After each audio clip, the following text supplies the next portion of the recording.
Chicken gravy 700 మందికి. Chicken dum biryani 700 మందికి భోజనాలు చేస్తున్నాం, మధ్యాహ్నం భోజనాలు. చూడండి ఫ్రెండ్స్, రైసు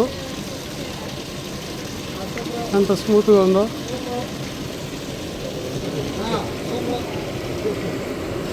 ఈయన హరి, మా శిష్యుడు ఈయన.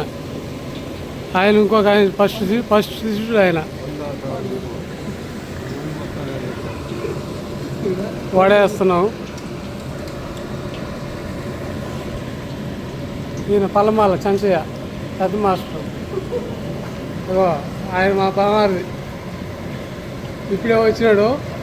ఈ పాత్రలన్నీ పైకి మోసి కాళ్ళు నొప్పులంట.